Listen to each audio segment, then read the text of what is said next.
तो दोस्तों आ चुका हूँ आज आप सबके लिए एक नया वीडियो लेके। और आज इस वीडियो में हम कवर करने वाले हैं लुकिज्म का नया चैप्टर जो कि कल आया था, चैप्टर 555 के बारे में।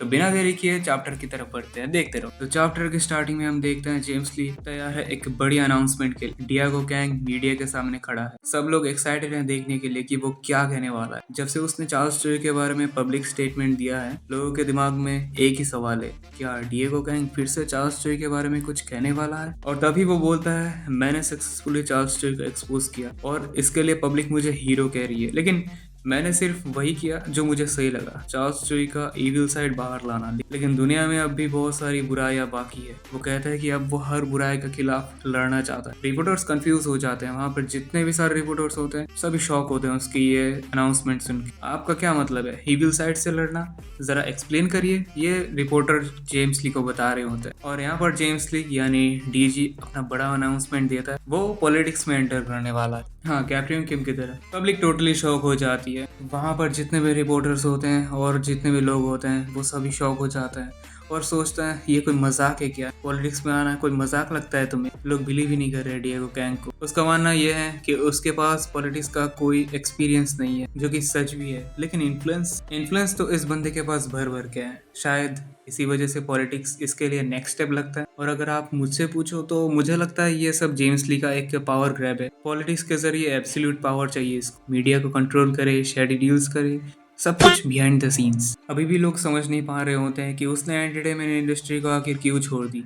क्या उसे कॉन्फिडेंस है कि वो इलेक्शन जीत ही सकता है बिना किसी पॉलिटिकल बैकग्राउंड के। कभी एक रैंडम बंदा वहां पर आके बोलता है, डिएगो क्या सिर्फ एक सेलिब्रिटी नहीं है, इसके पास कनेक्शंस है हर लेवल। गिवॉक जाएंग जो एक नेशनल असेंबली के असेंबलीमैन है, वो जेम्स ली को सपोर्ट करता है। कहता है ये बंदा फ्यूचर है और हम इसे अपनी पार्टी में ले रहे हैं। तो अब जेम्स ली ऑफिशियली योंगो पार्टी का मेंबर है। येंगो पार्टी कौन है ये तो क्लियर है, लेकिन काफी पावरफुल लगती है क्योंकि सब इस न्यूज को सीरियसली ले रहे हैं। और फाइनली जेम्स ली बोलता है, मेरे देश के लोगों, मैं डिएगो कैंग हूँ और मैं एक ऐसी सोसाइटी बनाना चाहता हूँ जो कि पूरा ईविल फ्री हो। पावरफुल लाइन है ये। तो अब क्लियर है जेम्स ली पॉलिटिक्स में आ गया है। अब मीडिया स्पॉटलाइट उसी पर रहेगी और जैसा वो है मीडिया को मैनिपुलेट करना उसके लिए कोई बड़ी बात तो नहीं होने वाली। उसका पॉलिटिक्स में ऑलरेडी काफी ज्यादा इन्फ्लुएंस है, तो अब पॉलिटिक्स में आके सब कुछ कंट्रोल करना उसका नेक्स्ट स्टेप है।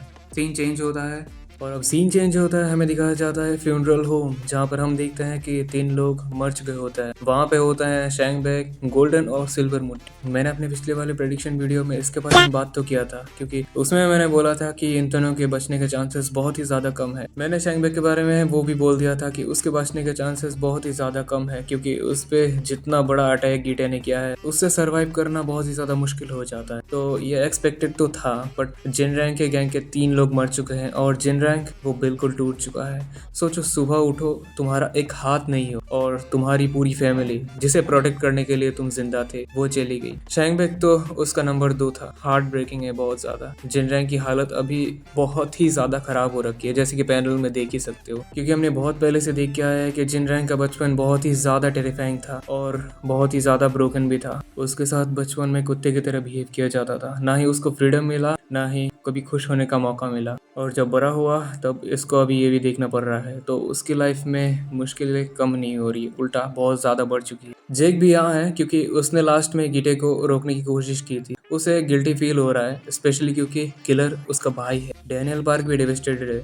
उसे लगता है कि ये सब उसकी वजह से हुआ है। शायद कुछ हद तक उसका इन्फ्लुएंस तो था ही, लेकिन असली जिम्मेदार तो गीटे किम ही है, जैसा कि हमने देखा ही है। जैक डैनियल के पास जाके कहता है, ये तेरी गलती नहीं है, ये गीटे की गलती है। वो खुद भी रिस्पॉन्सिबल फील करता है क्योंकि उसका बाप तो एक था, बट ये दोनों भाई 2 अलग अलग रास्ते पे चलने वाले लोग हैं। जेक कहता है, एक बड़ी वॉर आ रही, मैं लड़ूंगा, मैं किसी और को अपना प्यार खोने नहीं दूंगा। ब्रो के वर्ड्स में इमोशन तो बहुत है, लेकिन जेक अभी काफी वीक है। गीटे उसे अभी इजीली हरा सकता है, लेकिन डिटर्मिनेशन अच्छी है। जेक को अब ट्रेनिंग की बहुत ही ज्यादा जरूरत है। अब हम एक नए एरिया में जाते हैं, टोटली डिफरेंट वाइब। एक टैटू वाला बंदा जो पहले एफिलिएट में वापस आता, लगता है गीटे गेम के अंडर काम करता है, प्रॉब्ली कार्टेल में। बंदा मैक्सिकन तो लगता है। ये बंदा सारे फर्स्ट जनरेशन के किंग को बुलाता है, सैम चौक का किंग, एजिन का किंग, अलग अलग रीजन के लोग आते हैं, मोस्टली स्मॉल टाउन के। तो लगता है ये लोग ज्यादा स्ट्रांग नहीं होंगे, एटलीस्ट सियोल बुशान के लेवल के तो नहीं होंगे। किंग ऑफ हाजो गैंग भी आता है।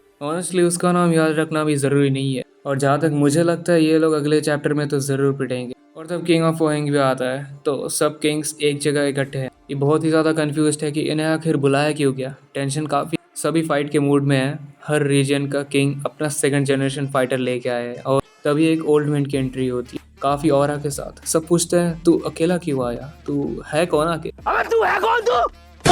वो कहता है वो एक प्री जनरेशन का जेंटलमैन, पहले फिस्ट गैंग का नंबर 2 एलाइट कैप्टन था। ये मजाक इसको अकेले मार चुका है। ये बंदा डेंजरस है पर ये अभी सिर्फ इंट्रोडक्शन, फ्यूचर में शायद इंपॉर्टेंट। और तब यूशु गीटे के अंडर का बंदा सबको इंट्रोड्यूस करता है, गैब्रियोन किम का बेटा गीटे किम। और तभी गीटे की एंट्री होती है। लिटरली उसने अपना पैंट खोल के रखा है आधा। और इस चीज़ को मैंने देख के एक ही चीज़ सोची है कि बंदा अभी तक तो स्ट्रांग था बट अभी इसका शायद कुछ और करने का मूड हो इन सब के साथ। और सब किंग ये देख कर शॉक हो जाते हैं। गीटे क्या करने आया है, रिक्रूट या फिर सबको मार, दोनों हो सकता है मे बी। सब किंग्स चिल्लाने लगते हैं तो क्या हुआ, तू गिब्रियोन किंग का बेटा है, इसका मतलब ये नहीं कि हम तुझे लीडर मान ले। फेयर पॉइंट है, सिर्फ नाम से रेस्पेक्ट नहीं मिलता, वो तो आप सबको पता ही। यूसु का डर क्लियरली दिख रहा है हमको। बंदा पसीना पसीना हो गया है क्योंकि उसे पता है गैब्रियोन किंग का नाम यहाँ लेना गीटे के सामने ठीक नहीं हो। और इन बंदों ने गीटे के सामने इतना कुछ बोल दिया तो जैसा कि मैंने बताया अगले चैप्टर में इनका काम भी 25 हो सकता है। गीटे बस रेडी है, ये बंदा सिर्फ मारना जानता। पिछले कुछ चैप्टर में इसके स्क्रीन टाइम काफ़ी ज़्यादा बढ़ गई, लगता है ये भी अभी का मेन विलन हो सकता है लुकिज्म का। और ऑनेस्टली कितनी डेथ्स हो चुकी है इसके आने के बाद, और इसके आने के बाद चैप्टर बहुत ही ज़्यादा ब्रूटल हो गया है। तो ये तक था आज का ये चैप्टर। इस चैप्टर में बहुत सारी चीज़ें होने वाली है कि हम नेक्स्ट चैप्टर में देखने वाले हैं। ये क्या करने वाला है उन किंग्स के साथ वो तो हम नेक्स्ट चैप्टर में देखेंगे। आपको ये वीडियो पसंद आया तो वीडियो को लाइक कर देना, कमेंट में अपनी ओपिनियन ज़रूर बताना कि गीटे अगले चैप्टर में इनका काम 25 करेगा या फिर ये गीटे के साथ निगोशिएट कर लेंगे, ज़रूर बताना। और अगर वीडियो पसंद आया हो तो चैनल को सब्सक्राइब कर देना मेरे यार। मिलते हैं दूसरे वीडियो में, बाय।